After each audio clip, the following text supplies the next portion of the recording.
And then I'll turn it over to Todd, but Todd is the Executive Director of Firesafe Marin, and definitely a messenger between many different groups and agencies, and is very patient and thoughtful in answering questions and helping guide everyone into understanding sort of the best practices around the neighborhoods in which we live, and helping us all have information, because I think we all have a lot of anxiety, and the best way to combat anxiety is with knowledge and information. And the more we repeat sort of like the high level plans and ideas, the more calm we can remain if we ever need to act quickly because of a fire here. God forbid, everyone please not touch wood. And Todd is going to lead us through an information session tonight. So first, I want to introduce you to this program. You're participating in it whether you know it or not. The National Fire Protection Association is the organization and standards body that sets standards for the fire service really worldwide, but in the United States. Their wildfire program is based out of Denver. They have a national recognition program that helps provide a framework for neighborhoods to organize, to help you identify your risk and set goals towards reducing your risk. The recognition process is a sign of a real achievement. You have to do hard work to get this recognition. It comes with some real distinct benefits. It does not mean that your neighborhood is now fire safe. We use the word Firewise for a reason. It means that you're aware of your risk and you're working towards reducing your risk. And part of the awareness is the recognition that you need to work towards your risk as long as you choose to live here, work towards reducing that risk. We live in a place where wildfires are going to occur. I'll talk a lot about that tonight. But this is a real achievement. Your committee did a huge amount of work to make this happen. And you're all contributing to that, and will continue to, again, as long as you live here. So these two signs will go up in the neighborhood. They're going to be adorned with the words Deer Park down here. And we've got, take this out. A deer. We've got this nice plaque. So I'd like to give this to Mia. Committee, and it belongs to everybody. Mia got this ball rolling. I think she's got to be holding it in the photograph, and I would love it. Can I use your phone? Can we get a nice photograph of you guys Do all? you have your phone? Maybe I'll take one. Yes. Here we go. Who wants to take it with me? She came to my house. God, you want to be in there and get those two together? Yeah. I couldn't believe it. She's walking down. Say hard work. Great. all right, cool. Thank you, guys. Thank you. So the program comes with some benefits that you guys all should know about. The big one is the insurance industry is aware of this program. The insurance industry believes in the statistics and numbers. They've done a real thorough analysis of this program, and they have come to the understanding that communities that participate in the Firewise program are less likely to burn during wildfires, and when there are wildfires, they see less damage. The insurance industry, as much as we probably love to hate them, sorry if anybody works in the insurance world, they really do. Nobody cares about this issue probably more than us, besides the insurance industry, ironically. They look at the national map. They look at whether or not your address is within the boundaries of a recognized Firewise site, and the insurance industry nationally is aware of this program. Some policies and insurers will provide direct discounts on homeowners insurance to people that live within these boundaries.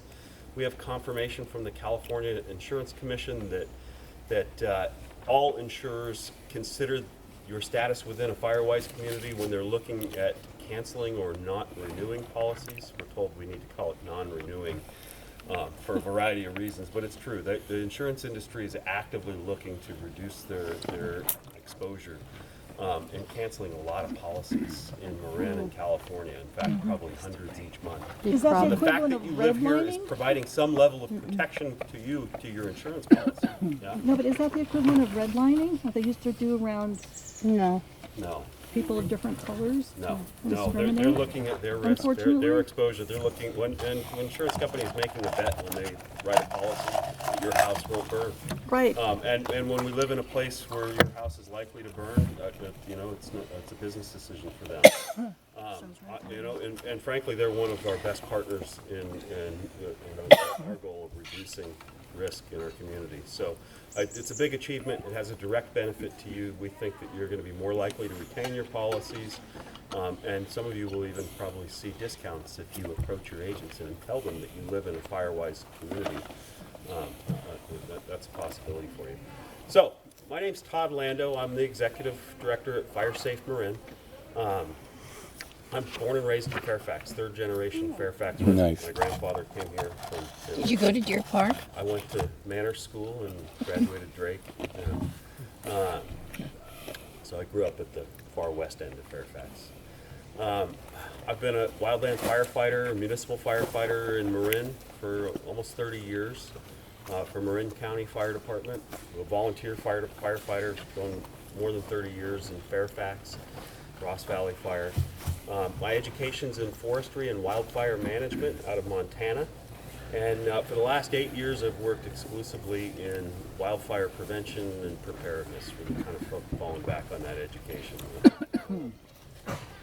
Firesafe Marin is an organization, we were created just after the Oakland Hills fire in 1991 to bring different groups together, more than just the fire service. The fire departments created this organization, but they wanted to sit at one table with homeowners and residents, with the big land managers like county parks and open space, anybody who's at risk of wildfire, Ross Valley School District, the county parks and open space, Marin Municipal Water District, your neighborhoods. We realized we all needed to work together if we were really going to reduce the risk of wildfire. This organization's met every month for 30 years. We seek state, federal, and local grants, private donations. We're a nonprofit. Your donations are tax deductible.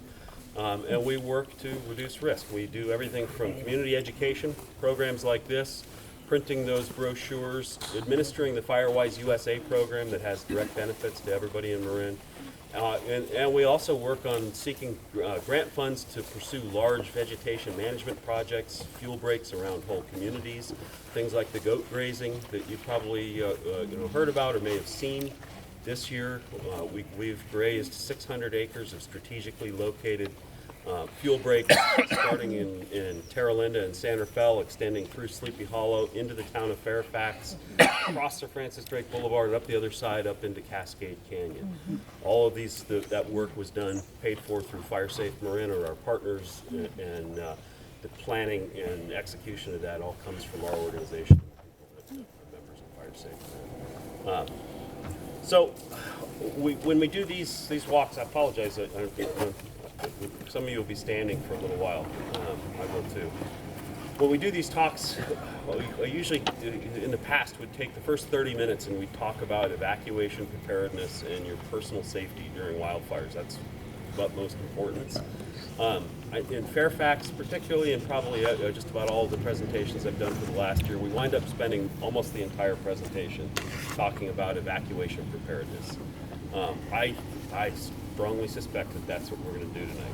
Last year when we did this, we spent about 30 minutes talking about evacuations, and then we walked through the neighborhood. To be honest, I'm not confident we're going to do that tonight. I think we may spend the whole time right here. So who was here the night of the fire on Crest Road? Did you all wake up and look out and see the Of course. Was anybody not here for that? Hear about it later? Okay. I'd like to hear from you. How scared were you? Very. Yeah. Did anybody pack their belongings in their car? No. But the guy Did across anybody the street from me dress the way we've asked you to when it's time to evacuate for a wildfire? Be honest. Did anybody put on long cotton clothing, long sleeve shirt, floppy hat, goggles, gloves? All right. So I was just going to say, I live on Creek Road, and I heard the sirens. Yeah. And then when I heard them laying on the horns quite a lot, I got up to see what was going on. And I have to say that I was trying to assess the situation when I came outside. Yeah. What was going on? Where was it going on? When I located it, the chief of police happened to drive by, and that sort of helped subdue one, where it was and that it was under control. But up until that point, I was about ready to go in and wake my husband up and say, I think it's time. So when there's a fire burning in your neighborhood, it's important for you to be aware. Next Get out of door bed. did a good job too. Pardon? People were on next door right away. Yeah. So when there's a fire burning in the neighborhood, you've got this is your moment to be aware. You need to get up and you're going to need to go through the steps. That checklist that you've got in front of you is important.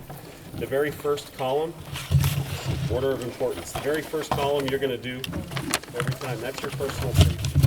That's what's important to you. We want to keep you safe during a wildfire or if you have to evacuate. So just about everybody raised their hand. You did something to get ready for that fire. Nobody raised their hand to say that they dressed appropriately. So I'm gonna count. Nobody was probably here last year. So we're gonna talk about how you need to dress when there's a wildfire burning in your neighborhood. More important than you might think. And then I'm just gonna ask: did any of you get in your car and leave? Yeah. No, because we're looking at Nixle, Yeah. Oh, good. and they were Good. saying almost minute by minute, not, but what the state of it was, and you should know about evacuation. Okay. So I'm asking a lot of questions of you. I got a few more. We couldn't hear that, what she said. I'm going to get to it. I'm going to Okay. repeat it in a second. Thank you. I found that our main issue was Nixle and the Marin Sheriffs or the other places where you normally get alerts had nothing. And No, that's they not true. told So us let me ask later a couple that questions. it was only if you had to evacuate, they weren't gonna post you don't need to evacuate. I want to get to that. That's a really Which was important scary. stuff. So who's registered for Alert Marin? Who has no idea what Alert Marin is? Who receives Alert Marin messages every time the school district, the bus is running late, or they're closing Sir Francis Drake Boulevard to do road work? Is that the same as the sheriff's alert or Nixle? I'm going to answer that. Okay. So Alert Marin does not send messages when there's traffic, when there's road work being done on Sir Francis Drake. We have two methods of communicating information to you during an emergency, and they're different, and you need to register for both of them. They're both at the top of that, in the green area, at the top of your checklist. I apologize, it's a little hard to read it. You might need to put your glasses on. Alert Marin is Marin County's primary emergency notification system. It is the only way we're going to tell you when you need to evacuate. Repeat that. Alert Marin is our emergency notification system, and it's how we're going to tell you when you need to evacuate or take action.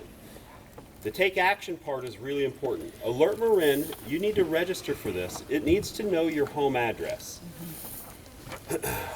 When you need to take an action at your home because some type of emergency is threatening you, this is how we're going to communicate, because we know your address, we know where you live. We also use Nixle. Nixle is how we send information, not life-saving critical information. It's how we will send information that will calm your nerves. It's where you're going to get the information that's going to soothe you, which is where you're going to get most of your information, because it's going to be pretty rare that we see life-threatening critical emergencies in our community. We're going to have a lot of nights where there are fires burning somewhere in the town that are frightening to you, and we're going to share information about what not to do through information about what's happening through Nixle. When you need to do something, we're going to share it through Alert Marin.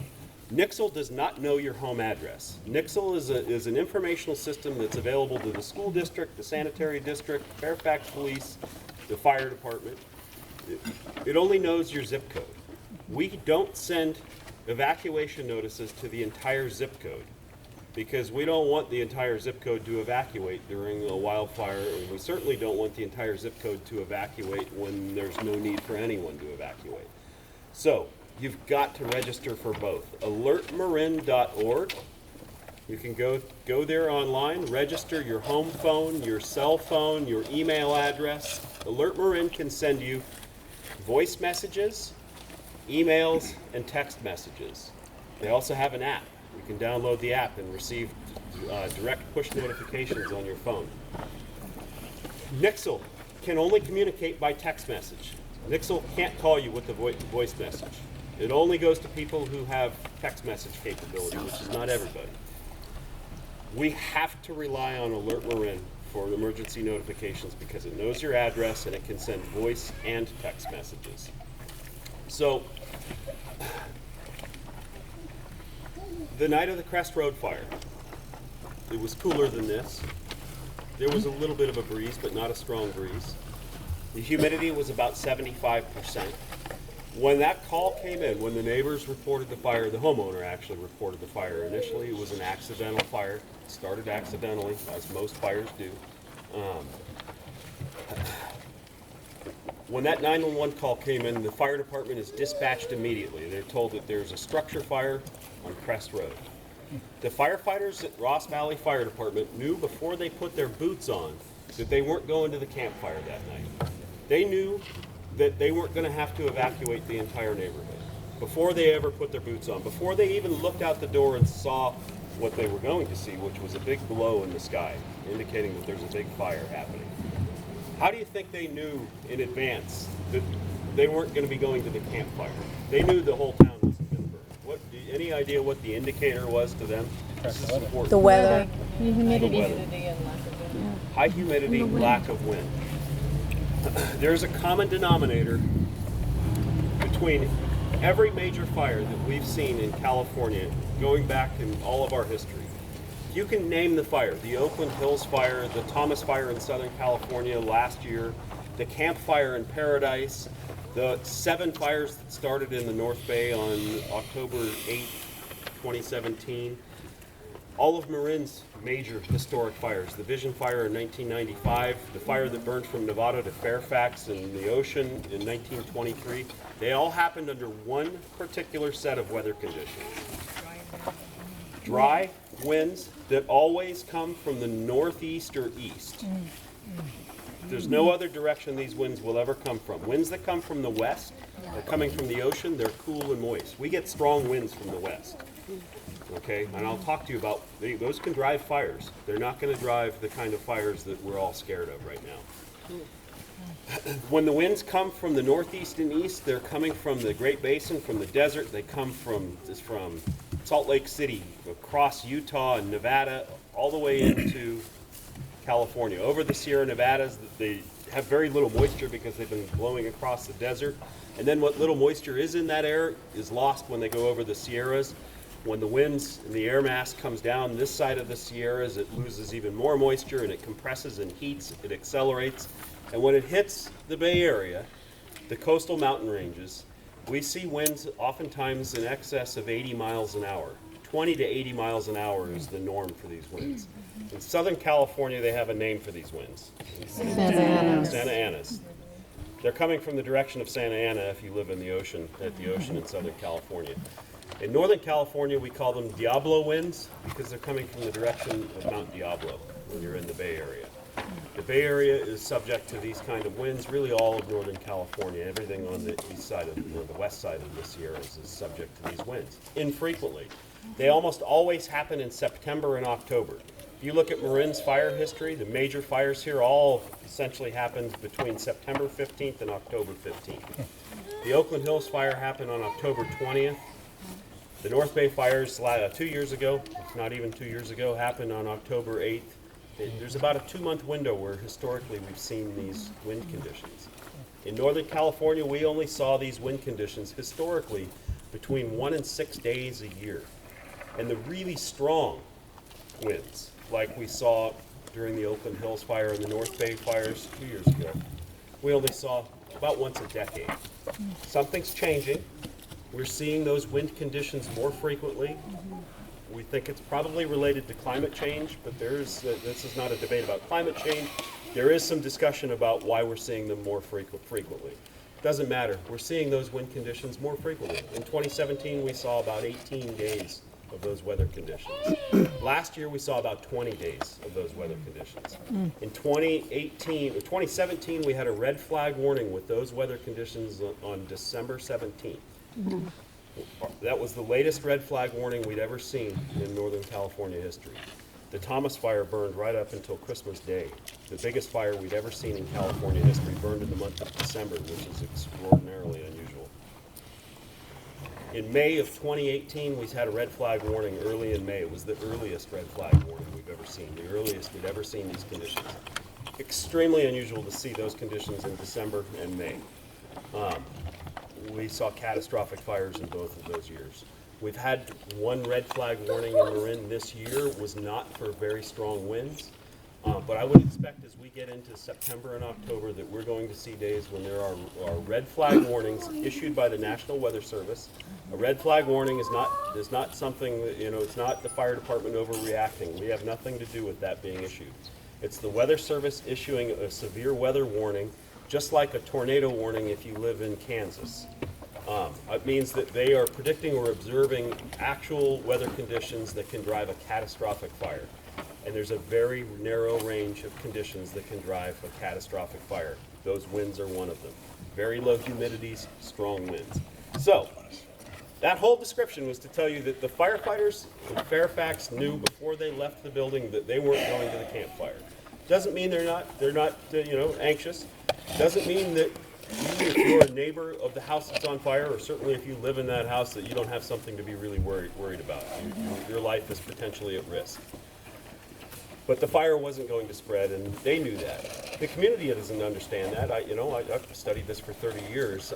I understand why there's so much anxiety from the community. Every time you've turned on the news for the last couple of years, you've seen a catastrophic fire with dozens, sometimes tens of dozens of people dying, thousands of homes burning. It's pretty frightening.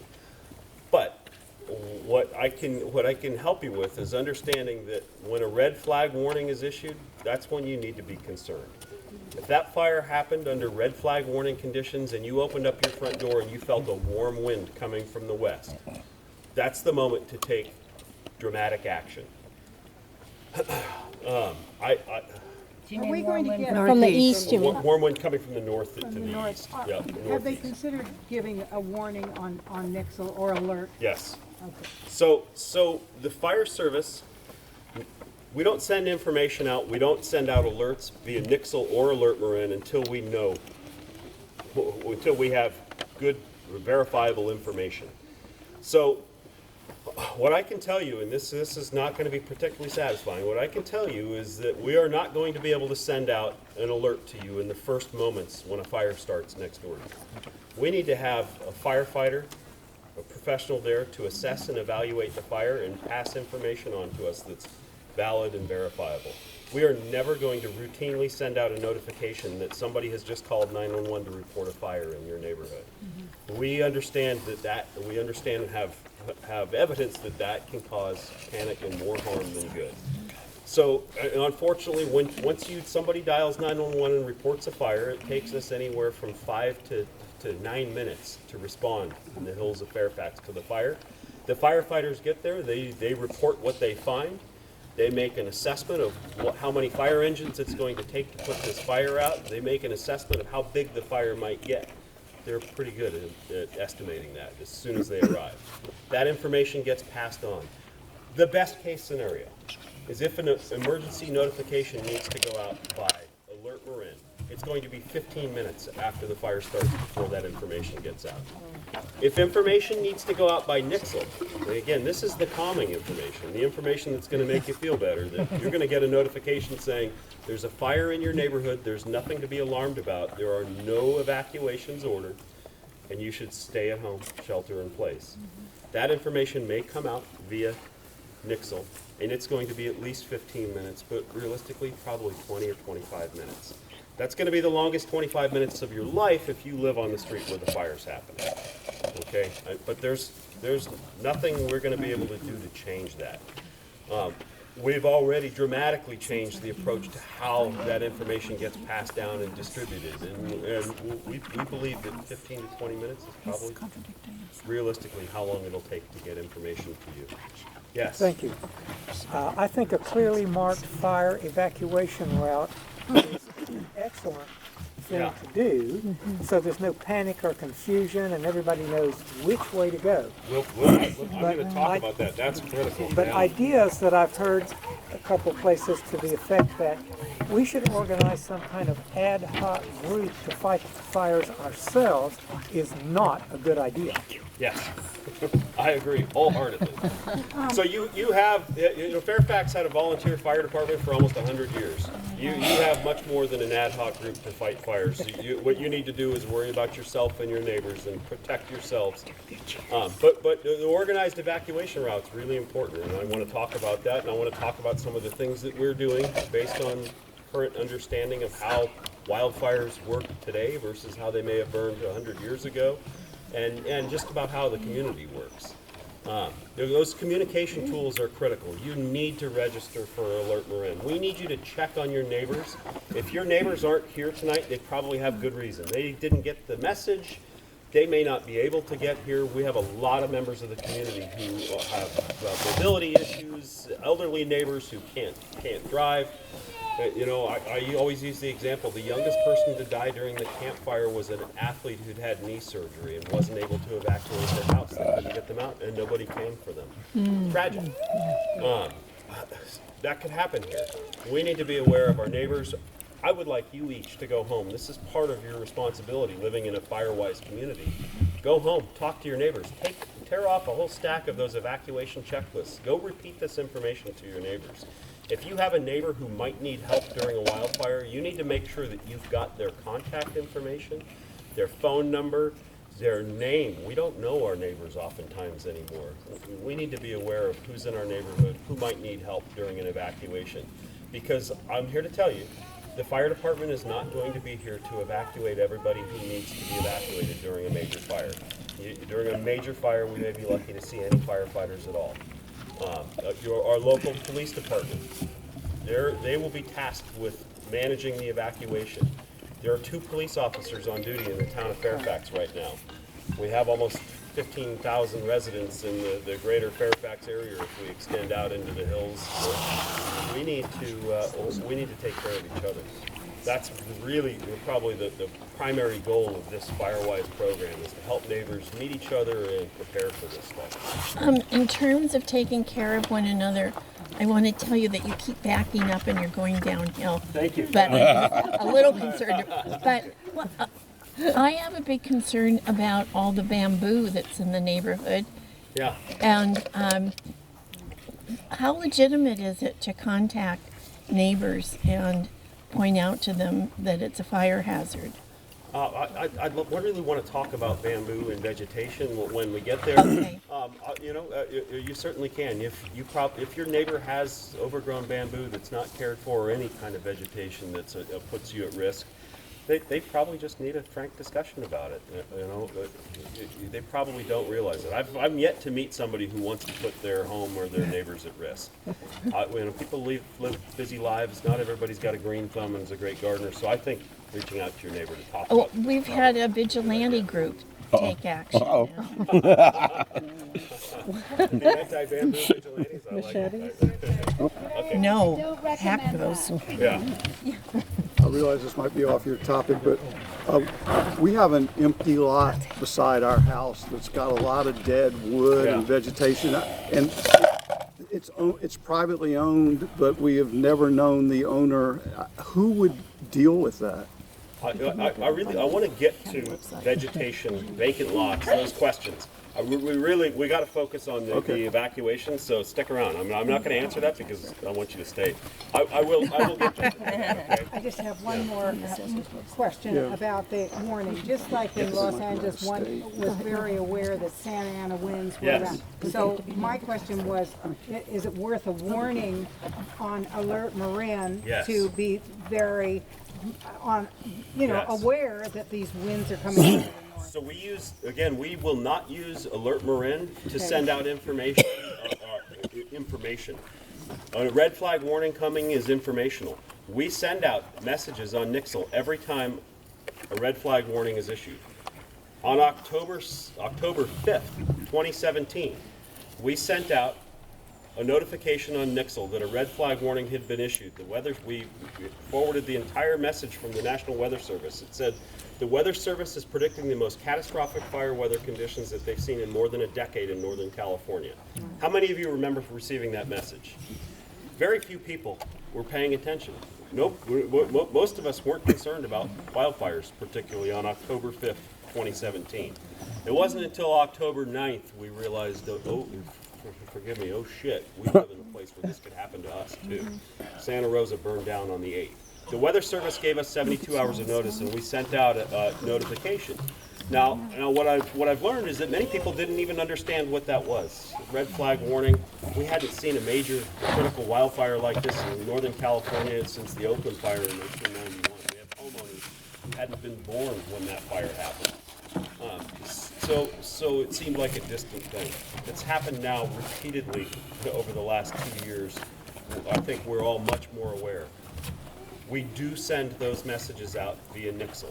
We post signs at the base at the entrance to the watershed at the bottom of Bolinas Road here saying that the watershed is closed. The Water District has a policy to close their public lands during red flag warnings. Marin County Parks and Open Space does not close their lands, but they shut down motorized traffic and they cancel events on their lands. So in regards to communication, there's an app for smartphones called a scanner app. Yeah. And I monitor Marin County Fire and stuff like that. And the night of the Crest Fire, there's great information coming out just from the IC talking to. Yeah. And so that's a great way to get some information too on kind of what the severity is and what second alarm's doing, just by listening and. Yeah, if you're accustomed to listening to firefighters talk, that can be a good Right. place to turn. It also causes problems. We had neighbors in Oak Manor in Fairfax who heard a firefighter during the fire in Lagunitas last year say it just jumped the ridge. Now this was a firefighter at 10 o'clock at night who watched the flames go over the one side of the ridge, and what he didn't say was he went with a shovel and put it out. They heard it jump the ridge, and we had neighbors 8 miles away in Oak Manor evacuate the neighborhood, banging on their neighbor's doors saying it's jumped the ridge, it's coming for us. So you do have to be careful. You really have to kind of understand the fire lingo and know what they're talking about. It is a good source of information. If they close Bolinas Ridge, if MMWD closes the Bolinas Road, does that mean it's red fire? Well, they can close it for a variety of reasons. So yes, they do have a policy. If a red flag warning is issued, they close the road. So, and they put a sign up at the bottom of the hill here. But they may close it for other reasons too. Yeah. I have a question about, so I live pretty much like right at a house that if you walk 2 houses one way, you have cell phone service. And at my house and the one next door to me, we don't. Yeah. And so, we have these extenders in our home, but I held onto my phone that night, in my hand, watching the fire. We were packed. And but my bigger fear was we won't know if PG&E shuts off power. And I said the second PG&E shuts off power, we're out, no matter what, because from me back, nobody would ever get a message, or a phone call, or anything. About your ability to get phone calls, to get text messages when the power's out. We all have a responsibility to have a backup plan for that. Now there's a whole political discussion we can and should have about PG&E's power shutdowns. The PG&E power lines start about 9% of the fires in California, Northern California. 9-0? And they can shut the power down and eliminate 9% of the sources of wildfires when the conditions are extreme. There's some validity to that. They can potentially stop a lot of fires before they start. But we also recognize that the other 91% of fires are caused by other sources and can still happen. And if a fire starts from somebody driving through tall grass, or using a barbecue in their backyard, or firing up a gas-powered generator on their redwood deck because the power's out from PG&E, if they start a fire, we all may not have communication. We may be trapped in our houses because our garage door openers don't work. We need to have plans in place. The power can go out for a variety of reasons. Oftentimes, when a fire does start, the power goes out anyway. PG&E shuts the power down when a fire is burning through a community for the safety of you evacuating and for the safety of firefighters. So you can't count on having power 24/7, 365 days a year. We should be looking at battery backups, permanently installed generators, solar systems, although solar it needs to be specifically configured to provide power during a power outage with a battery backup. So we need to be looking at backup communications. We need to think about it as a community. Fairfax has terrible cell coverage. Do we all agree? Right. Okay, so if it's important for us to have better cell coverage, we need to have a sincere talk about that in the community. Because the reason we don't have better cell coverage is because the community has adamantly fought construction of cell towers and other things. Avoiding the politics of it, if we're concerned about communications, we as a community are in control of that, and we need to fight for better communications if that's what's most important. Is there a radio station that we Yes, can listen there- to on a crank radio or something? Yes, so AM/FM radio we think is one of the best sources of information. I recommend that you look for a National Weather Service, NOAA weather radio. They all have AM/FM radio. Most of them have the solar panel to keep their battery charged. Many have a hand crank. They can actually receive an alert when a red flag warning is issued or a tornado warning. The Weather Not the Service Marin issues alert? a warning and they can sound an alarm for you to let you know. They're not hooked into the Marin alert They're system. not hooked into the Marin alert system, but KGO, KCBS, and KQED are 3 Bay Area news stations. They each have an AM and an FM transmitter. They have fantastic penetration. Wherever you live in Marin, you can pick up one of those radio stations. An AM/FM radio, battery powered, is on our list for the emergency go kit on that checklist. You should have one. It's really important for you to have that. And the You have an battery. AM/FM battery powered radio in your car.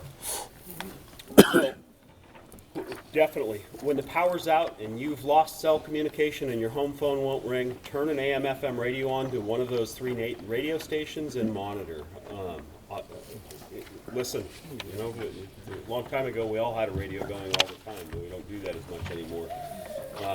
Get in touch with that. They will, when there's a wildfire burning anywhere in the Bay Area and there's information to pass out, they will get it out. And we have a direct line to communicate with them and with the National Weather Service for issuing warnings. They have crank radios. You can crank them up. You can charge your phone. You can use it as a flashlight. Yeah, I they're keep great. one in my car. I have Just one. takes a little power. Yeah. Get them online. They're fantastic, really good option for you. So the night of the Crest Road fire, told you this was going to take a while. The night of the Crest Road fire, was there any need for anybody in the neighborhood to evacuate? Yeah. Yeah, I empathize with everybody who lived in the neighborhood, who looked up from wherever you looked up in the community and saw that glow on the hill. And it's really difficult for me to expect that you can look at that and make an assessment of what's burning on the hill. That said, when a fire starts next door to you, when your neighbor's house catches fire, you're in the best possible location. What we don't want is to be stuck in a community like Paradise when the fire started 10 miles away with a 70-mile-an-hour wind. And now when the fire reaches your community, the front of the fire is miles across, and there are spot fires from tiny embers blowing ahead of it, starting new fires for miles ahead of it. If all fires start small and you want to be next to them when they're small, not when they're big. So if your neighbor's house catches fire, if a house in your neighborhood catches fire, and this is going to happen, I want you all to be confident that your fire department is eminently capable of putting that fire out, and they are. 99.999% of all fires are going to be put out when they're still small. They're not going to turn into a catastrophic fire. If it's your house that burns down, I apologize, it's catastrophic to you. I'm talking about a catastrophe on a much bigger scale. If your neighbor's house catches fire, what you need to do is call 911 immediately. You'd be amazed at how many people forget to call 911 and tell us about the fire. You panic. You see your house is on fire, your neighbor's house is on fire. We've shown up to many, many fires where people say, I've been standing here for 30 minutes waiting for you. Well, we only got the call 5 minutes ago. You got to call 911, take a deep breath, report exactly where you are. Go alert your neighbors. Knock on the front door of the house that's on fire. Make sure that they're up and out of the house. Alert all the neighbors in the neighborhood that there's a fire burning. But don't just get in your car and evacuate just yet. A house fire is a house fire, and what we need to do is allow the fire department to respond and put that fire out. In this case, the Crest Road fire, the whole house was destroyed. The fire did spread to vegetation outside the house. The fire, again, there was no risk that the fire was going to spread much farther than that. you're going to have some confidence in the fire department, and we really want you to allow the fire engines to respond to those initial moments of a really small fire. So what I think the best action is, as community members, when we see a new fire start like that, when we see a fire, even if you're not sure if it's big or small, go down the first column of this checklist. Dress yourself appropriately, head to toe. This was the first thing I asked.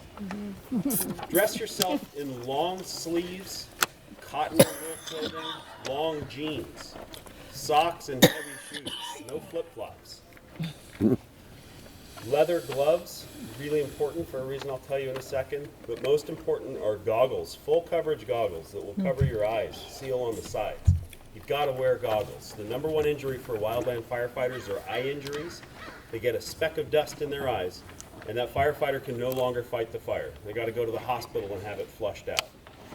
If you get a speck of dust or an ember in your eye while you're trying to evacuate, it could cost you your life because you're not going to be able to drive or escape the fire if you can't see. So full coverage goggles, it's one of the first things on our list that needs to be in your kit. You need to have it ready to go in a go bag by your front door at all times. Could those be like swimming goggles? Swimming goggles would work, but I'd recommend go to the hardware store, get fully sealing goggles that won't fog up. Swimming goggles, they don't breathe, so they'll fog up. Yeah, so you want a pair of full coverage goggles. Keep stuff out of your eyes. I want you to wear a long, floppy cotton hat. You're all going to look kind of silly. We've got some funny pictures of people in the neighborhood who've dressed up, kind of do a fashion show for us. But this is really important. You need to keep embers out of your hair. Did anybody see the news footage of the woman whose hair was on fire running down the road in Paradise? It's horrifying. My mother hasn't slept since she saw that footage. She talks about it all the time. It's terrifying. When we say put on a floppy cotton hat, we mean it. There's a reason for it. I'm not just telling you to dress up like this. Protect your head. If you have a hard hat, that's fantastic. But a floppy cotton hat will protect you. The leather gloves, important for good reason. If you're trying to evacuate in your car, we're going to talk about that in a second, and we'll get to evacuation routes as well. If you're trying to evacuate and you come to an obstruction in the road, things fall out of trees, fall out of houses, they fall down in the road during wildfires. They're probably going to be hot. If they've fallen in the road, they fell because they were on fire at some recent moment. You may need to go up and pick that thing up and move it out of the road. Leather gloves will let you do that. Leather gloves can be life-saving. Just a heavy pair of gardening gloves is all you need to pick something up and move it out of the road. I recommend being like a firefighter. When we're on the fire line, we wear our gloves 24/7. You never take your gloves off. It protects our hands. We've learned from experience. You should do the same. You should dress like this and dress every family member. She needs the same outfit. Okay? Head to toe clothing, protection for the eyes. We want you to protect your airway, but all you need is a dust mask from the hardware store. An N95 dust mask. It's about 99 cents. Wear a dust mask. We want you to protect your skin on your face with like a cotton bandana. You're going to look like a bandit, right? Protect your ears, your skin. When you're totally protected, I want you to take care of your kids, take care of all of the other family members, make sure everybody's dressed like that, and then get your pets. Okay? We've seen dozens and dozens of people in the last 2 years die in California because they couldn't get their pets. Does everybody have a pet carrier right near their front door that you can put your cat into right now? First, who has a cat? Yep. Who could get a cat during a fire? Yeah. I can't catch my cat. Me neither. During a fire, your pet's going to sense your anxiety, especially if you're dressed head to toe like a bandit. You need to get your pet into a carrier as soon as possible. Make sure they're in the carrier by the front door, ready to go. If it's a dog that won't fit in the carrier, get them on a leash and tied near the front door. Really, really important because you will risk your life for your animal whether you realize it or not. Many people have. Once you've gathered everything, you've got your go kit, you're dressed appropriately, you've called 911, we want you to assess the situation. We want you to listen to your phone. Is your phone working? Are you receiving messages? Has anything come? Look at your phone. Did Nixle did we send out a message via Nixle saying that firefighters are not ordering any evacuations and we want you to shelter in place? Do that. Did we send out a message via Alert Marin saying that this is an evacuation order and we want you to leave immediately? You're prepared to leave immediately. You're ready to go when that message comes in. If conditions change, if you look outside and you see that your entire neighborhood is on fire, you see embers falling from the sky, raining down in your front yard and your backyard. If you see those conditions, don't wait for a message. If you don't see those conditions, it's probably safe for you to wait. You're dressed appropriately, you're ready to go, get your car into the front yard. Get your car facing out in your driveway. Look at the checklist. Now it's time to move on to the second column. Okay? Well, thank you. So, these are things that you're going to do at time of crisis. We want you to prepare your house. Your house comes after you and your pets and your kids. We want you to shut all the windows and doors. We want you to remove combustible shades and curtains. Just pull them off the wall or prop them open so they won't be exposed to heat that comes through a window, through the glass of the window. Move furniture to the center of rooms, away from windows. Leave all of your lights on, indoors and out. We want you to turn your air conditioning off so that the fans aren't running if an ember comes inside your house. I want you to look at the outside of your house. If you, who here has a jute fiber doormat by the front door? Yep. So the first thing you're going to do, tonight you're going to go home and you're going to put it on the shelf until winter time. It doesn't belong on anybody's doorstep in Fairfax during the summer. But if you had one and you forgot about this and you did that checklist, move it inside. Get it out of the front yard. If you have wood patio furniture or wicker patio furniture, move it inside your house. Or move it as far from your house as possible. But that doesn't mean move it from your house to right up to your neighbor's house. You're going to have space. If you have no place to move it to, bring it inside. Seal it inside your house. We want you to connect garden hoses. If you've got garden hoses, make sure they're on spigots with those little squeeze grip nozzles. And turn them on. We don't want you flowing water, but turn them on. Have them ready to use. Yeah. Why lights on? A variety of reasons, but the most important, and this is really important to keep in mind, when a major fire strikes, it will be dark as night. People in Paradise have reported to us, and I've seen this on many, many fires. The Oakland Hills fire was the first wildfire I ever went to, and we experienced this. It is incredibly disorienting to walk out of your house at 11 in the morning and find it dark as night.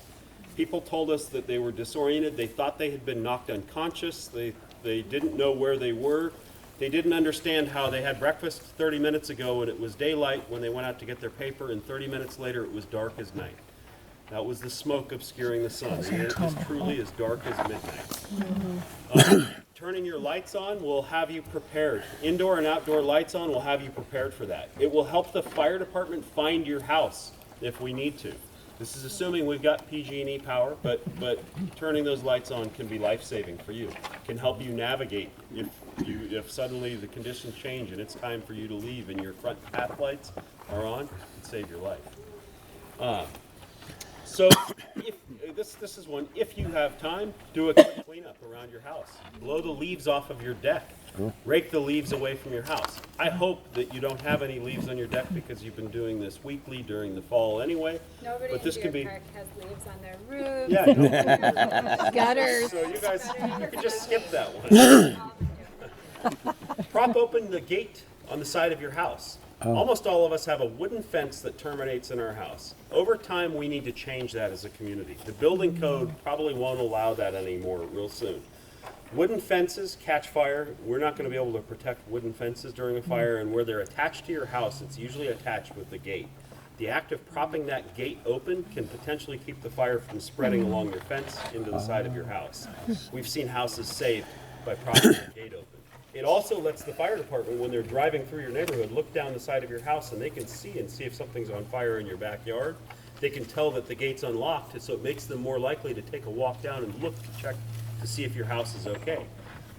You want to make your house as enticing as possible to the firefighters who hopefully will be patrolling your neighborhood during a major fire. So when you leave, you've now gone through that middle column. You had some extra time. Let's say conditions change. you receive a notification from Alert Marin that says there's a evacuation order for the neighborhood. We don't use the word mandatory, only the media uses that. And it's in California that we can't force you to evacuate. There's no law that allows us to make you evacuate a wildfire. We need you to, but mandatory is not the right term. We give an evacuation order, that means it's time to go now. If we give that order, or you look outside and you realize your entire neighborhood's on fire and you're not receiving messages, you're not sure if the messages are coming through or not, maybe you talk to your neighbor and they say, we're not either, it's time for us to go. We want you to do one thing. We want you to get in the car that's most capable of getting you out of your neighborhood. If you have 2 cars, you're going to have to sacrifice one of them. You're leaving one behind. If there's 2 of you, you both get in the one car. That one car that's most capable of getting you out may be the one that has the most gas in the tank. Don't be worried about the gas tank exploding. That's Hollywood. We want you to get in a car that's got the most gas in the tank. If you have an SUV parked next to the Toyota Prius, don't worry about the fuel economy. Take the SUV, the one that's got ground clearance that might let you drive over an obstacle in the road or get through a dirt lot if you have to take a shortcut. Okay? Fill every seat in your car. I don't want to see a car leaving a neighborhood with an empty seat during an evacuation. Get your neighbors to get in your car. The more people in the car, the better. The safer you'll be. Somebody can navigate, somebody can be listening to the radio or making a phone call while the driver focuses on driving. This was critically important during the Camp Fire evacuation and the North Bay fire evacuations. Did anybody come to our May 4th event at Embassy Suites and listen to the speaker we had from? We had a speaker, really dynamic woman, she's a good friend of mine, who survived the campfire, barely. She just bought a home in Paradise, she evacuated, she and her husband had 2 cars, they couldn't decide which one they wanted to sacrifice, so they took both. They got a quarter mile from their house, there was fire on both sides of the road. They're both professional whitewater kayakers, have been in life-threatening situations before. No sweat off their back, until she looked down and realized her car was on empty and her husband was now separated from her and was 3 cars ahead. She ran out of fuel. She got separated from her husband. She didn't see her husband again until the next day. They needed to both be in one car, the one that had the most gas. She got in, she stepped out of her car, she parked it on the side of the road in somebody's driveway, got out, flagged somebody down, and was able to get in a car with somebody else. They shouldn't have had an empty seat to begin with. The traffic problem that we're all concerned about, I know everybody here is anxious about hitting traffic during a major evacuation. The best thing we can do to alleviate that is to make sure we're all carpooling. Pick up your neighbors. You are going to pass by somebody's house who needs a ride. Stop, get out, help them get in the car. Your elderly neighbor, your disabled neighbor, it might just be somebody who doesn't have a car. And fill up the seats. Get in your car and drive away. Who's worried right now because you saw the pictures of all of the cars burned up on the side of the road in Paradise? Yeah. I'm worried about everything. That's terrifying. I get it. So the reason we're asking you to get in your car is your car provides a huge amount of protection to you. Your car is made of glass and steel. It provides protection from radiant heat, from the smoke and hot gases during a fire. It has an air filtration system, an air conditioner, and an AM/FM radio in it. You need to evacuate by car if you can. You can survive in your car much longer than you think. And those pictures that you saw in the media of burned up cars were misleading. Those cars all burned up after the fact. Those cars were abandoned in the road, on the pavement, by people who panicked. I empathize with them, and I'm not criticizing them. It was a bad decision in retrospect. They panicked, got out. They did not like being stuck in traffic. There was fire on both sides of the road. When they got out of their cars, they exposed themselves to much greater danger than they had been inside the car. If your car, which is made of glass and steel, can't survive the exposure to the heat, you certainly can't. Your car, again, has cool, filtered air inside of it. It will not ignite easily. Even in traffic, even with fire on both sides of the road. When firefighters find themselves trapped by a wildfire, we have 3 options. And we always take them in this order. If you're trapped and have nowhere else to go and there's a building nearby that you can get inside, you take shelter inside that building. It's paradoxical when you think, well, the house is all burned down, but I'll explain it. Our second option is to take shelter in a car, in a fire engine if we can, or somebody else's car, because we know how much protection they provide. Our third option is to take shelter in what every firefighter carries. It's called a fire shelter. It's an aluminum pup tent. It's terrifying to have to deploy these during a wildfire. They have saved many wildland firefighters' lives. There have also been many firefighters who've died inside their shelters. It's the shelter of last resort. We would always choose a house first, a vehicle second over that fire shelter that we're carrying. It's going to take a long time for your vehicle or for the house to catch fire. Wildfires tend to burn through vegetation quickly. The vegetation flashes and burns out. You can imagine who's built a campfire before. You take a bough from a pine tree and you hold it in the fire, it burns, it flashes, and then it's consumed and the fire goes away in a few seconds. That's what happens in wildfires.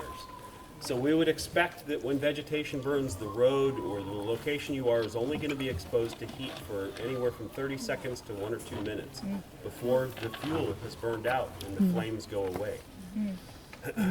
Your car can survive that exposure. Once the fuel has burned up, once the vegetation is burned on the side of the road, now you're in, believe it or not, is a relatively safe place. We call it, when we're fighting wildfires, we call it the black. It's the ground that's already burned. It's charred. Safe. A firefighter, the safest place for a firefighter to be is in the black. We step the unburned grass, the unburned vegetation. We step into the area where it's already burned and we're safe. Thousands, if not millions, of firefighters have saved their own lives by doing that, taking one step to the left or right. That once the grass is burned, once the vegetation has burned, it can't burn again. So, in your car, on pavement, driving downhill towards the valley floor, that's what we need you to do. We do need to communicate much more clearly. We need to get this information out in the community, and there are places where having information, signage about evacuation routes, I think would be valuable. We're working on some approaches to that.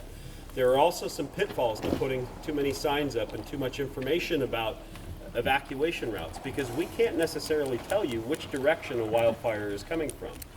We would like you, if you're able to tell which direction the fire is coming from, to move away from it as long as you're moving downhill.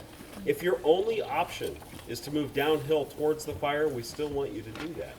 We want you to get out of the hills towards the valley floor. If you live on Porteous or in the flats in Fairfax, you're already at the bottom of the hill. That's a good place for you to be. During the campfire, go ahead. No. Good evening, everybody. My name is Walter Greer, and I'm on the board of directors for Marin Stables. And I'm concerned. And so we would like to get to know all of our neighbors. And so everybody please come by, introduce yourself. I'm going to be working on hospitality. It's going to take me a little while, but I am concerned. My pet won't fit in the carrier. Okay? We've got right now about 17 horses out there, and I'm worried. So please come by the barn. It's a beautiful place. If you haven't been, please come by, introduce yourselves, and let's figure out. We're working with Dixon Ranch, Creekside on development, and Halleck Creek developing evacuation plans for large animals. So, yeah, and you need to leave earlier. You know, it's going to be tough. Pointing your nose downhill, getting yourself to the valley floor is your first and most critical goal. You've got to get to the valley floors. Sir Francis Drake Boulevard is going to see traffic, major traffic maybe during a major wildfire. Sir Francis Drake Boulevard cannot support the traffic of everybody in the Ross Valley getting into their cars and evacuating at once. This is one of the reasons that we want you to stay in place if you don't need to evacuate. It's one of the reasons we have Alert Marin, which will allow us to notify specific streets and neighborhoods when it's time to evacuate. That may not always be the case. During a major fire, we may need to evacuate everybody at once. Can you survive in a 300-foot sealed culvert? We have a lot of long tunnels that are housing the creeks along here. I can't promise that. I'd have to look at it. It may be an option for you. We have a famous story of a wildland firefighter in 1910 named Mr. Pulaski, who survived by diving into a mine shaft with about 15 firefighters. They named a firefighting tool after him that we still use to this day. He did, but it was a close call. Yeah. What I'd rather you do is stay in your vehicle on Right. the pavement, and I've got some good information about that. Yeah. Is it an option for Fairfax to do what Moraga did and the entire town did an evacuation and learned a lot from that? It's an option. It's one that you won't see very soon, but it is an option, and we understand some of the issues. We expect to see a tremendous amount of traffic on Sir Francis Drake Boulevard. There are things that we will do. Law enforcement is in charge of the evacuation process, and they're good at directing traffic. We can potentially turn lights so that they're all green facing out of town, but we still need to get the side streets. Do you go towards the ocean or towards the highway? You're going to head towards the highway. If you go towards the ocean, you can't get to the ocean without going uphill towards more vegetation. Yeah. So you're going to go towards the highway virtually every time, with one big exception. If you're told by a law enforcement officer or a firefighter to do something that contradicts what I'm telling you here, during the fire they have information. They have access to radios, we have aircraft in the air. They may know something that I don't know right now. So if a firefighter or a law enforcement officer says go towards Woodacre, go that way. But I can tell you right now, they're never going to. How far do you have to get? So you have to get, if we're right here and a major fire is burning towards us, we need to get to downtown. We probably only need to get to the parkade. Downtown Fairfax? Downtown Fairfax. So our goal is to make you safe. We want you to survive. Our long-term goal is to get you out of the area, but initially we want you to survive. We want you to get to a place, we're starting to call them community refuge areas. A big wide parking lot, the Good Earth parking lot, the parkade in Fairfax, or even frankly Sir Francis Drake Boulevard itself, when you're in your car, is a great place. It is a community refuge area. We can get tens of thousands of people packed in their cars like sardines on Sir Francis Drake Boulevard. Honking their horns. Uphill, faster, exponentially faster. The heat from fire always rises. Okay, this is first law of thermodynamics. Okay, we're talking about some basic science that says the best place for us to be is at the valley floor, on the valley floor. We're much safer there. People tell me every day, the Coffee Park burned. Coffee Park was on the valley floor. It was not in the wildland urban interface. This is a neighborhood in Santa Rosa. 1,500 homes burned. Several people died in Coffee Park. They did not die in their cars on the pavement. They were, for the most part, people who were unable to get themselves out of their own homes. Some were just surprised by the fire and never had a chance to even get up. Their whole house was on fire by the time they woke up. Some were elderly or disabled. That's an extreme outlier. I'm not suggesting that we can't see a fire that burns through Fairfax and destroys homes along the valley floor. There is the very small chance, low probability, but it could happen that the whole community could be destroyed. You are still safest on Sir Francis Drake Boulevard or in the parkade, even if the buildings are burning around you. You're in a relatively safe place. Our long-term goal, and it may take a lot of time to get you to Highway 101 and get you in a safe direction. I can't tell you which direction that'll be, but I can tell you that there will be law enforcement, highway patrol at Highway 101 telling you which way to go. Will all 4 lanes be going the same way? Center Boulevard is an option. I would stick to Sir Francis Drake Boulevard because it's wider, has less vegetation. I'm desperate to get that vegetation cut on Center Boulevard. Nice. Yes. So how do you get the fire trucks up hillside and streets like that when people are coming down? So here's this is going to be heartbreaking in one sense.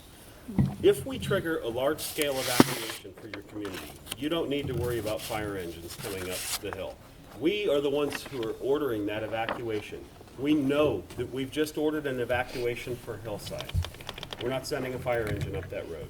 You only have one fire engine in the town of Fairfax right now with 2 firefighters on it, which is not enough firefighters. This is something you've got to focus on as well. We need more firefighters in all of our communities in the Ross Valley.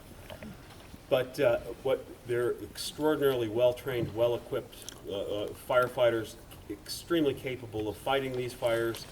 We communicate well. Those firefighters will know when a wildfire is burning in your community. They will know when people are coming down the hill, and we are not sending fire engines up your road if you've been ordered to evacuate down the hill. Didn't that happen on Crest? It did. It did. The fire engines had difficulty getting to Crest Road. Was an evacuation ordered on Crest? No. Was it appropriate for anybody to evacuate? No. And to get out and yell at the firefighters? And I empathize with the anxiety that the neighbors were feeling. That said, the best course of action for them would have been to stay at home, to follow that first column, even follow the second column, prepare your whole house. Get all that stuff done. By the time you get through these two checklists and you've dressed appropriately, the fire's probably going to be out 99 times out of 100.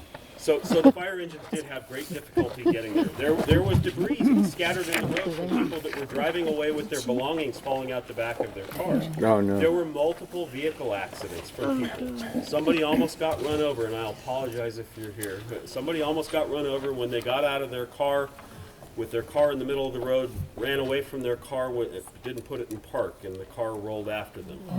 These things all could have potentially played into a fatality that didn't have to happen, or major injuries, and they could have prevented the fire engines from getting there at all. They didn't. Our firefighters are really good at navigating these streets. We even have special fire engines. They can turn a very tight radius through. They can make a turn onto Crest Road that most passenger cars can't. So all these things can play into it. The neighbors, could potentially have played a role in keeping us from fighting that fire. So that's one of the things we really want to communicate. We all need to take a deep breath. You've heard this 1,000 times in different fields and different areas. Panic kills, and it's true. Panic is what's more likely to kill you than the fire. Yes. I just want to back up a little. So much of what makes all this work is having cell phone coverage. Yes. Can you say again what to do if we don't have good cell phone coverage? Your cell phone in the garbage. An AM/FM radio is a good option. The long-term solution is probably to improve the cell phone coverage in the community.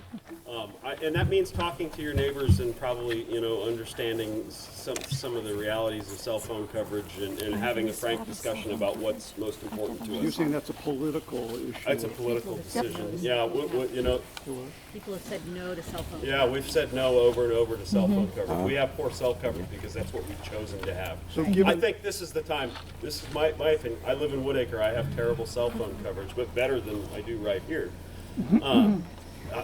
This is a time to have this discussion and demand that we have better cell phone coverage. It's really important.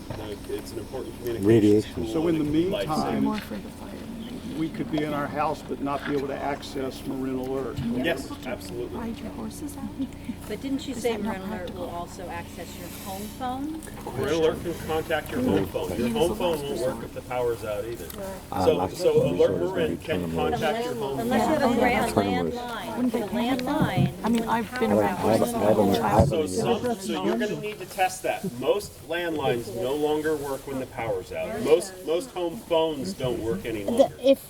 If you You're have going to need to test that, and I strongly recommend, even if it works, to have a backup plan. I purchased at CVS Market probably 15 years ago 2 phones that don't require any power. At the time, I had an AT&T phone line. I have Comcast for my phone service now. I depend on power.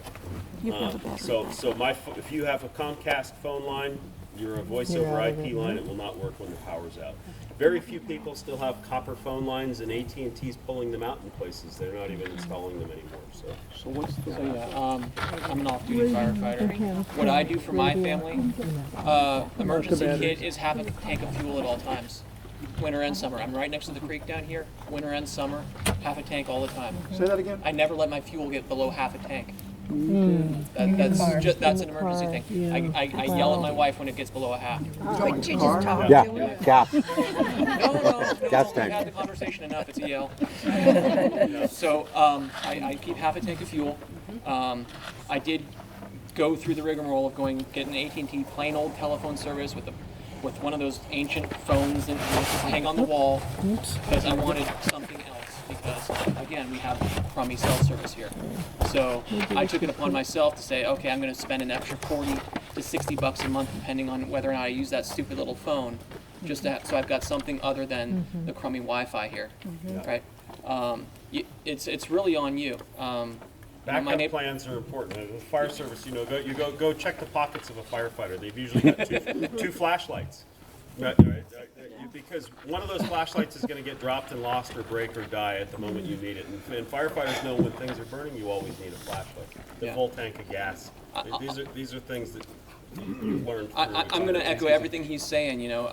We've got a lug nut rule, and if you're in a vehicle accident, right, you want to need the vehicle with more and bigger lug nuts, right? If you're trying to evacuate four-wheel drive, like he's saying, neighbors were asking me, oh, what do we do if you need to evacuate?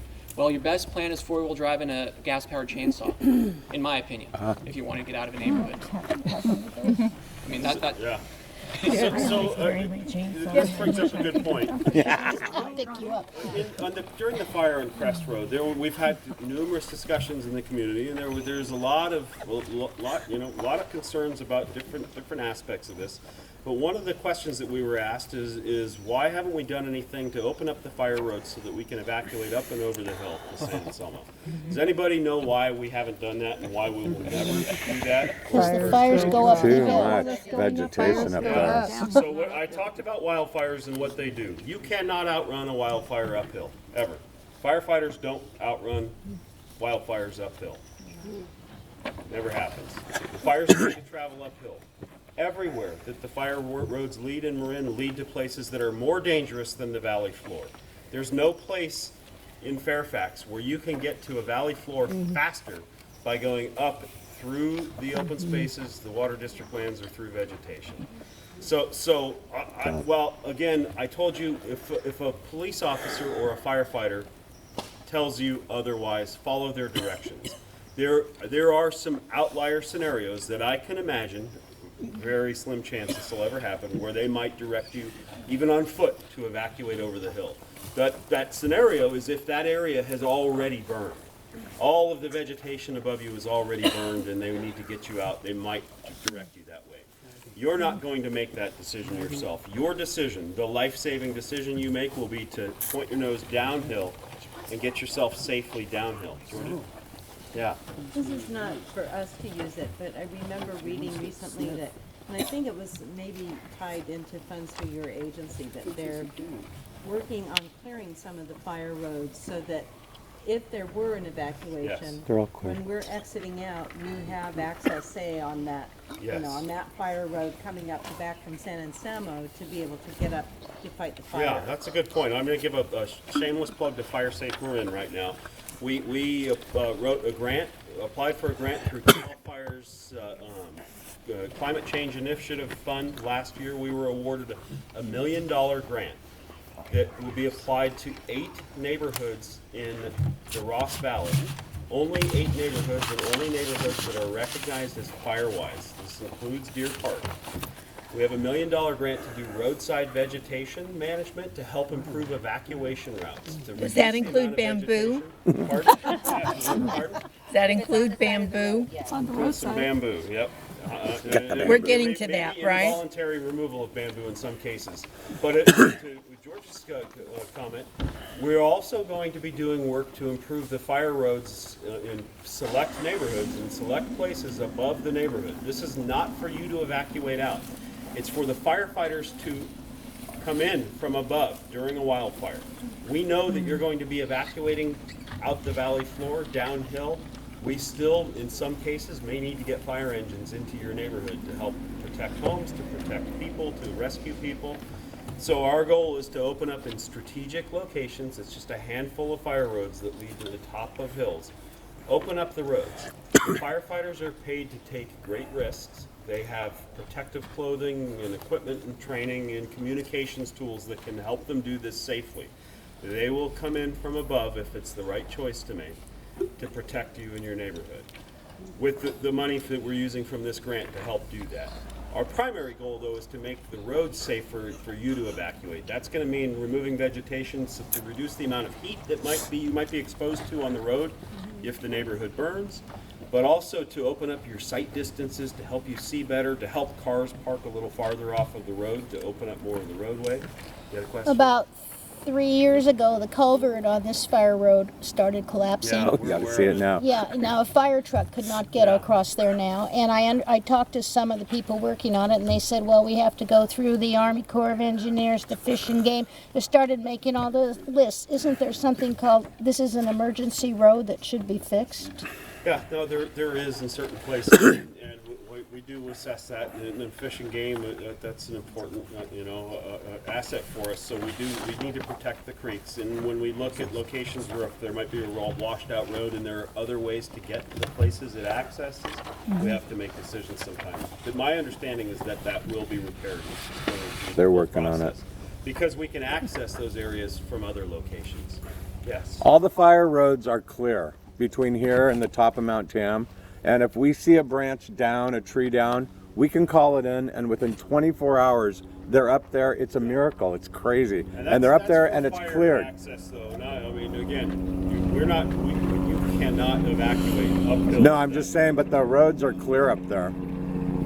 As we sit here talking. So, Jamie, we've covered a lot of ground. we just come in and report you called right there.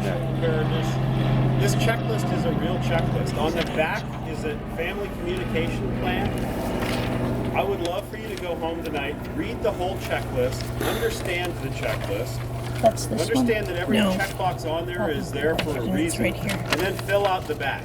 What we found over and over, and this is something that people don't think about until they lose their phone or their battery dies during an emergency. For whatever reason, so many people lost their phones during the evacuations during the North Bay fires, the Camp Fire. Once you lose that phone, you no longer have access to your contact list. Most people, that's where their phone book is. Write your family's contact information down. Write out-of-town neighbors or family members' contact information down. I had an aunt and uncle who lived in Paradise. My grandmother lost her home there. She wasn't there during the fire, thankfully, but aunt and uncle, we couldn't reach them for 3 weeks. They couldn't reach us. They lost their phones. They had to get new phones. They had no contact information, no way to reach us. They were fine, but they lost their phones. Does the Red Cross help with that? Red Cross can help with that. There are all kinds of resources that we're helping with that, and that's how we found them eventually. So, but important to fill this out, top to bottom. We even have, if you get down there, the AM/FM radio stations that you might need during an emergency. All that information is on here, and there's a checklist on the bottom for your Go kit that I would like you to put together, put in a backpack for every family member, and keep it by your front door. Do it tonight. You probably have almost everything. Yes. I'm curious, you spoke about keeping the roads clear for fire engines to come in. I wonder if anybody's given thought to how much room is needed for a fire engine to get by. And, we have garbage cans that line the the streets. We have on my block, right as you come up hillside, you make that turn there. Is there enough room for a fire engine to?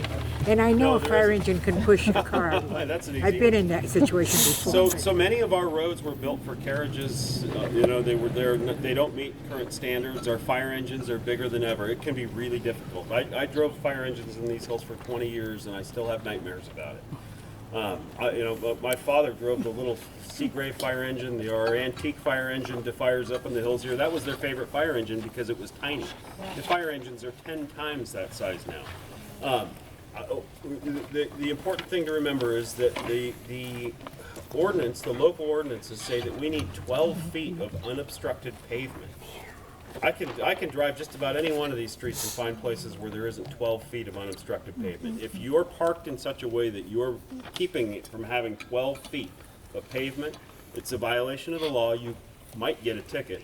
Probably won't, but we need to be thinking about that as neighbors. Don't worry about the ticket you might get. Think about what we're doing to our community during a fire. We're looking at potential novel solutions like easing. Could we ease the ordinance that keeps people from building elevated parking decks in the hills? If we could move parking onto elevated parking decks and then paint the curbs red, that might help us in Fairfax. I think in the long term, we're going to need to think about things like that, and we need to demand that as a community. Yes. it's off subject. Sorry, I have to interject just because my name's Deborah Lando and I live at 232 Hillside Drive at the very top of Hillside Drive. We're actually the fire truck turnaround. The Crest Fire, we were the neighbor of the Crest Fire house that burned, and so our view of the fire was. And so, and we called that, we have 5 acres, we work our butts off to keep it clear. And we called, we were being rained on by embers, and we called 911 twice, and they never came. And we asked, because we had grass fires on our property. And they said, well, we sent the drone up. And I was like, yeah, but not high enough and not deep enough. So had they sent the drone up a little higher and listened to our 911, they would have saw 5 people dressed in jeans and long sleeves, like going crazy, attaching every single hose we have. And we have a lot of hose, thank God, because we have 5 acres. And we stretched our hoses in 2 different directions, and we fought those grass fires ourselves, and it was frightening. Not for the obvious reason, because we felt alone in it, you know, and it was like, I just wish. And so we said, why didn't you send 1 truck out of 25 trucks? Well, there's a whole other issue here. I would like you to come down and meet with me and the fire chief, because I can't explain how that's possible. Right. But I believe you, and I'd love for you to come down. We need to figure out why they never came. Yeah, I think it's because they couldn't get up there, possibly, or they sent, I think they sent the drone up. And they didn't see any fire. We weren't using the drones for that. So that said, I can't explain any discussion about a drone that's beyond me, why that would have been said. And I can't explain why they wouldn't have come if somebody called 911 and said that my yard's on fire. Right on our But that's a separate issue. I'd love for you to reach out to me. Okay. I'll set up a meeting with the fire chief. We'll have a discussion about that. Thank you. That sounds great. Thank you. So, this evacuation preparedness is the most critical thing we can do. Understanding your decision-making process, understanding that our goal is to get down out of the hills to the flats. These are all really important things for you to keep in mind. I hope that during the next fire, and there are going to be house fires and grass fires, small wildfires in our community, I hope that during the next one, many of you take a deep breath, follow this checklist, give some thought to the things I've said, and I think it'll make a difference for you and make a difference for the fire department getting there to put those fires out. And God forbid, we're struck by the catastrophic fire that's going to happen on a red flag day with warning. If that happens, I think if you follow these checklists, if you follow these rules of thumbs, and you take a deep breath and evacuate yourself calmly in your car downhill, do the best you can, I think we're going to see a lot more people make it to safety than we have during some of these other fires. During the Camp Fire, 88 people died. This is not even 10 months ago.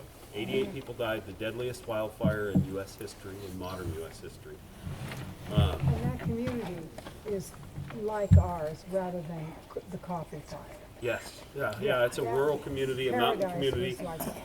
Paradise was unlucky in the sense the whole community is built on a ridge. There was no option for them to go to the valley floor quickly. The valley floor was in some cases 10 plus miles away. 88 people died. 79 of those people died in their houses. They died in their houses. They never even started the evacuation. It was an older community. A lot of retirees. A lot of people with serious health problems and mobility issues. A lot of people who didn't have their hearing aids in the morning and weren't able to hear the messages that did come through. There are a variety of reasons. I'm not suggesting that those people made any kind of mistake. It's tragic what happened. But most of the people, 79 of them, died in or around their house. They never got in their car, never even tried to evacuate. Of the people who died while evacuating, nobody died on their car on the pavement. People who stayed on the pavement didn't die. The people who did die in their cars, and there were lots of them, almost 10 people died in or around their cars, were on unpaved roads for the most part, or for whatever reason drove off of the pavement into vegetation. If you stayed in your car on the pavement, you survived. Everybody did. That's really important for us to keep in mind when we feel the anxiety and you see those pictures of the cars that burned up on the side of the road. The cars in the photographs that you saw burned up on the side of the road were pushed there by bulldozers. An order that was given by Mark Brown, who's your deputy fire chief. Oh, yeah. Ross Valley Fire Department's deputy chief is Mark Brown. He's probably the most experienced wildland firefighter in the United States right now. He was the incident commander on that fire at its earliest moments. He was the operations chief on the Thomas Fire in Southern California, was the incident commander on the Nuns Fire during the North Bay fires in Santa Rosa. He made the decision to push those cars into burning vegetation on the side of the road because they had been abandoned by their owners and were blocking access where the firefighters needed to go evacuate the Feather River Hospital. So those cars all burned up after they had been abandoned by people who panicked, got out of their cars, put themselves in grave danger, and ran away. They left their cars. The cars were not on fire when they were pushed into the burning vegetation. So keep that in mind. If there's a red flag warning day, Yes. and if there's a fire, I'm asking in both conditions, and the kids are at school, Yes. what happens? Or if someone's working in the city, when and how do we bring our families together? Great question. So we've been working with two particular schools that we're concerned about, White Hill Middle School and San Domenico School, which are both at the farthest ends of a box canyon that's been exposed to fire. 1923, the biggest fire we know of in Marin history, burned through both of those school locations. We've worked with Ross Valley School District and San Domenico School to create a vastly expanded defensible space around the school and to look for vulnerabilities in the buildings of the school. If any of you have kids that go to or went to White Hill School, I'd ask you to go take a look at the school and look behind it. You won't recognize the work we've just completed there. Same thing with San Domenico. The reason we did that work, and this is the tough part, we met with the school after the North Bay fires and we talked to them about their evacuation planning, and they had a good plan in place, and it was to call the parents to evacuate children during any kind of emergency. Phone trees, we can note they have a computer system, we can notify all the parents. They were under the belief that they could notify the parents and the parents would be able to come pick the kids up when an evacuation had been ordered in Fairfax. That's not the case. Law enforcement will not be allowing anybody, much less 900 panicked parents, drive towards the fire. The road will be shut down. So the school understands that, certainly now. We've had frank discussions with them, and they're developing plans to protect the school buildings much better than in the past. They've worked with county parks and open space to clear vegetation on school property and county parks land to minimize the chance that a fire will impact the school and shelter all of those kids in place until they can be moved off the campus. Either when the fire's out, they can call parents to have them come pick them up, or they can move buses in and move the kids out safely. So they do have plans. They will be sheltering the kids in place. And I'm confident that both of those school campuses will survive and the kids will be okay. My daughter's headed to Drake this year, but she just finished at White Hill. I would be comfortable with my kids being there. It's going to be hard. We're going to have some panicked parents, but they do have a good plan in place, and they're really working hard to protect them. So Manners, definitely a step up from White Hill or San Domenico. Bamboo. Driving fire on both sides. We want you to keep going. While you're evacuating, we want you to have your headlights turned on, your windows rolled up, put it on inside air, like I call it the skunk mode when you drive by a dead skunk.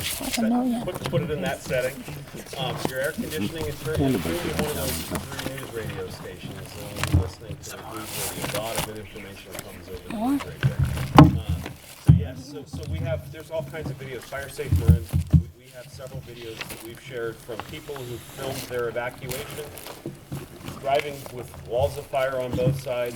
One of the big things we saw was that people, again, in these videos oftentimes panic. They used language that they prefer they wouldn't use now that it's on YouTube. Right? So don't pass people over the double yellow line when you're evacuating. Don't pass into heavy smoke conditions. You have very little visibility. We have a video that we've shared over and over again of somebody, and we initially started sharing it because it showed somebody driving fairly calmly through fire conditions with fire on both sides of the road. And we want you to know that his car provided a huge amount of protection, and they were able to safely drive out without even hurting the paint on the car, certainly not themselves. They might not have survived if they'd been on foot. They would have been exposed to too much heat. The car protected them from it. But as you look closer at the video, you realize a couple things happened. At several points in the video, they passed people over the double yellow line. They're doing about 40 miles an hour in smoke conditions where they have only 50 to 100 feet of visibility in front of them. They're putting themselves at more risk. The most dangerous part of the whole video of this person evacuating is when they pass over the double yellow line. If they'd hit a fire engine coming head on, it would have been tragic for everybody. So staying calm, take your turn, move slowly and deliberately. That, I think, is going to be the best thing to get out safely. Any other questions about this before I hit the bamboo? Okay, it's been a long time. Bamboo, we, over the last several years, have targeted several plant species that we think are among the most hazardous species for a variety of reasons. Juniper is the most hazardous plant species I know of that you commonly find in people's landscaping. Italian cypress trees is probably a close second. It's just like juniper, but it's tall. Okay. Bamboo is one of the plant species that we've been growing increasingly concerned about. Bamboo has a couple of problems with it.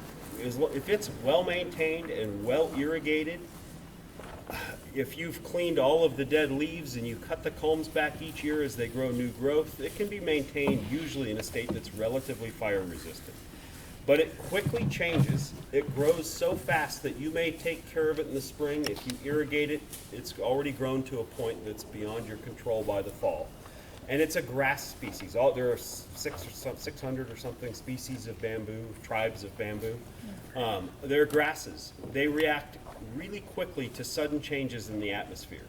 We in Marin can have 90% humidity and 70-degree weather one day for when the fog's coming in from the west.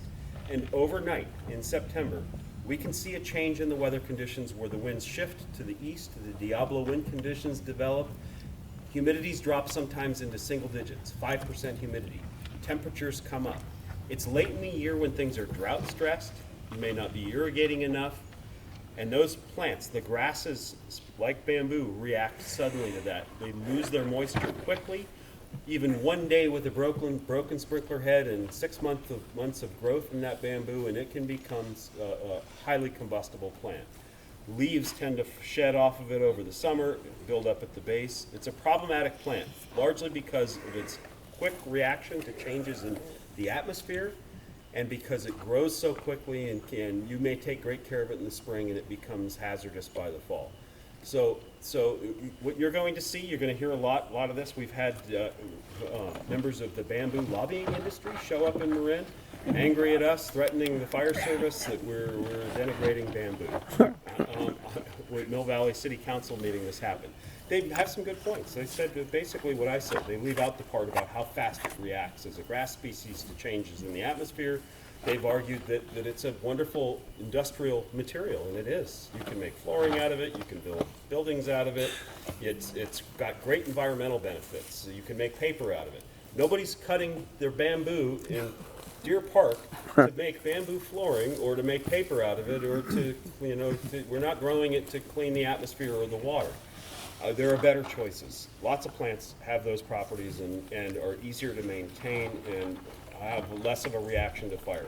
We've seen real-world observations, firefighters out fighting these fires, and we've seen bamboo be a significant problem. If a fire were to burn today, even though it was a hot day and you had well-maintained bamboo, I wouldn't expect it to be a significant fire hazard today.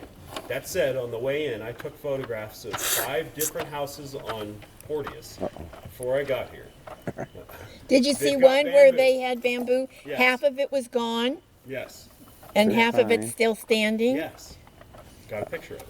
Good. Yeah, there are actually a couple like that. So there were 2 large dumpsters full of it on Cascade last weekend. No, yeah, oh, great. Jerome's is People are awful. reacting and removing I it, and that's why keep some of he's their never nurseries there that anymore, specialize in but bamboo. we need to It's a beautiful toss. plant. I empathize with them, and I'm sorry. hasn't been there for for- targeting their business. Well, have it when you live in Tiburon right next to the water. Yeah. You don't have it in this It's neighborhood. not appropriate. It's not Just like a appropriate in jute our doormat. neighborhood. I'm Yeah. not, at some point, the jute doormat industry is going to give me a cease and desist.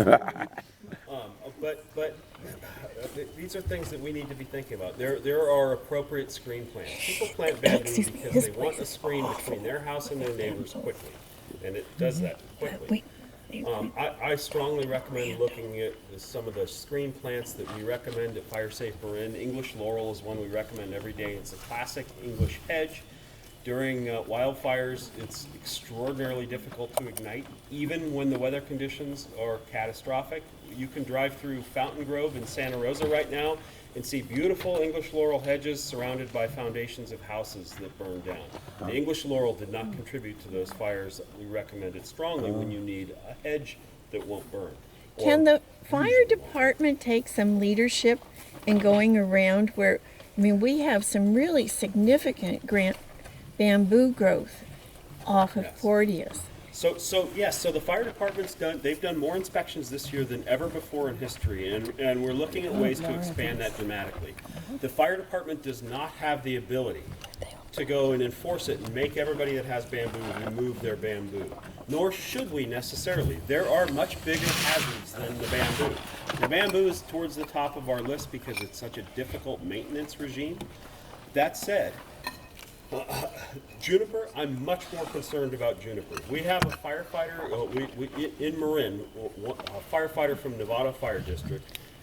Stephen Rucker died in 2003 protecting a house from a wildfire when the juniper bushes along somebody's front path ignited. He and his fellow firefighters had a plan in place that if the fire reached the house, that they would go up the front path and go inside the house to take shelter in the house, exactly like I described to you. There were 4 firefighters. The first 3 firefighters walked or maybe ran up the front steps to the house. They went inside the house. When they got there, they said, "Where's Steve?" They said he was right behind us. They went back out. The fire was burning in the front yard. They could see the juniper bushes that they had just walked through had erupted into flames. It was too hot for them to even go down the front path. When the juniper bushes subsided, remember I said the flames only last for a few minutes. When the juniper bushes subsided, they went down and found that their friend had burned to death right behind them. This is a Marin firefighter, okay, a friend of mine. We started in the fire service together. Tragic. It happened because of juniper. Juniper, so I have a personal vendetta against juniper, but I've seen this over and over again.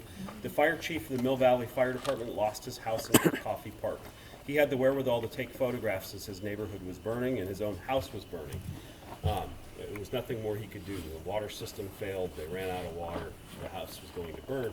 He took photographs of his neighbor's juniper bushes as they erupted into flames. They were catastrophic, horrifying flames coming from tiny juniper bushes. It's the worst of all the plants. So you're not going to see us target bamboo and force people under threat of a fine to remove their bamboo until we've taken care of the juniper. We're going to start at the worst hazard and move down. That said, as a community, this needs to be a community effort. We all need to agree that we're not going to plant juniper here anymore. We don't want juniper, we don't want bamboo here anymore. We're going to choose better screen species. We're going to accept that there need to be some bamboo in the neighborhood until we have time and the wherewithal to remove it. And then we need to maintain it better in the short term and come up with a long-term plan about how to replace it. But you're right. I mean, I took photographs in here, partly scratching my head because the bamboo industry folks told me that it's so easy to maintain and that people will take good care of it. And I'm yet to find a house in Deer Park where I've seen well-maintained bamboo. There is a house on Cascade Drive, one of the Firewise committee members there. It's got the most immaculate, beautiful bamboo I've ever seen. And every time I look at it, he says, "My bamboo won't burn." And I agree with him. This bamboo probably won't burn. He's got apparently tons of extra time to take care of his bamboo. I think it's a full-time job. Yeah. Do we have any rights for our protection from like neighbors who won't cut their trees or maintain their yard? I have a neighbor who just told me, she said, "I spent $7,500 on tree work. I'm out of money. If you want to pay to have my trees cut, go ahead." It's one of the things living in the United States. We don't have many rights beyond our property line. We got a lot of rights on our property. The good news is there's a lot of things you can do on your property to protect your house, even if your neighbor's house burns. Okay, well, the first 5 feet around your house is critical. You need to maintain the vegetation, the plants. The area within 5 feet of your house needs to be maintained completely free of anything that will burn. We have good science that's coming out now, science and real-world observations that validate this. You're going to see changes in the state law. You'll see, if you've ever had one of our Firesafe Marin brochures before, take the new one. We've codified this. The law is following us. We're calling it Zone 0. The first defensible space zone is 5 feet around your house, and it should be completely free of combustibles. Combustibles means plants. We definitely don't want bamboo or juniper there. We probably don't want any plant at all, because most plants can burn, all plants can burn if they're not maintained.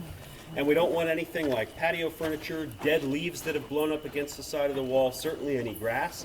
We don't even want bark mulch on the ground. That area around your house, if you have mulch around the outside of your house, it needs to be maintained with like a gravel or a non-combustible mulch, something that won't burn.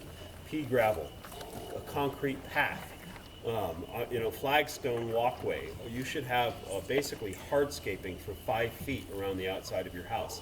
That's the best thing that you can do to protect your house. Then hardening the home. When it comes time to replace your siding, and we all need to at some point, you want to be thinking about non-combustible siding. I should buy stock in the company Hardy Products, James Hardy. They make Hardy board, Hardy planks. They're a cement fiber wood alternative that looks just like wood. It lasts longer than wood. It's rot resistant, and importantly, it doesn't burn at all. Replacing the siding. They make a wood shingle siding that you cannot tell from wood shingles to replace. But it sure your gets wood hot shingles. in the sun. Pardon? It sure gets hot. Yeah, it can get hot in the sun. And they can address that. You do need to add a thermal barrier behind it if you don't have air conditioning. So you can build a house that won't ignite. We want you to be looking at all the things that are listed in this brochure. Look at the vents to your house. Your vents need to be protected. We find that embers blow into vents and get into crawl spaces and attics. Little tiny embers blow through the screens in your vent and ignite things that are stored under your house or in your attic. It happens all the time. You can retrofit finer mesh, wire mesh screen to your vents, or retrofit specific vents that are made. They're on the shelf at Fairfax Lumber. There are 3 companies that make vents that will stop embers from entering your house and also stop flames and heat from getting into those spaces. Focusing on your own house is the most important thing you can do. So if your neighbor won't do any work, and I know we all have them, right? I do too. If your neighbor won't do any work, the best thing for you to do is make sure your house is as hardened and well protected as possible, and then work as a community. Encourage your neighbor to do as much work as possible, and peer pressure is often the best thing. The fire department would like to have the ability to do a greater number of inspections, and inspections that hold a little more weight. It's onerous for the fire department to enforce the fire code right now. For us to make somebody clear the vegetation around their house requires a lengthy process, like to the tune of 120 days. Then you need to get a court order and a warrant. You need to provide the person with a hearing where they can object to it. Then you need to find a contractor who's willing to do work on somebody's property against their will, which we can't find because of Yelp. Contractors won't do work for us anymore on somebody's property as an abatement because they know they'll get a negative Yelp review from the person who didn't want their grass cut. So there are some complexities to it. We're working on an initiative in Marin. You probably saw it in the IJ in the last couple days. Nobody likes taxes. I certainly don't. No, certainly more. And I know there are people that are going to be skeptical of a new agency, but I'm confident that this is a good approach. We're working on creating an organization that would be all of the fire agencies in the county would be members. There would be a parcel tax, probably a per square foot parcel tax assessed on every property in Marin. Of the living space. Right now, the goal is to fund about $20+ million a year of wildfire hazard mitigation work in the county. This is an order of magnitude greater than the work we've ever done before. It would create countywide efforts to reduce vegetation in the hills above your home. It would do things like create grant programs to help you retrofit your house, create grant programs to help elderly and disabled residents maintain their yards where it's difficult for them to do it now.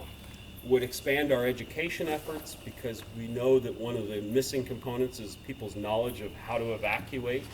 It would help us focus on evacuation routes, improve evacuation routes by cutting vegetation, potentially doing other projects that could include things like widening roadways, could be improving the traffic signals so that we could have a switch to turn the signals green heading out of town, do things like improve the battery backups in our traffic lights so that they will stay functioning during a power outage. All of these things are under the purview of this organization. We're calling it the Marin Wildfire Prevention Authority. You'll probably see it on the March ballot. We're working to gather support from all of the towns, cities and towns and the fire agencies right now.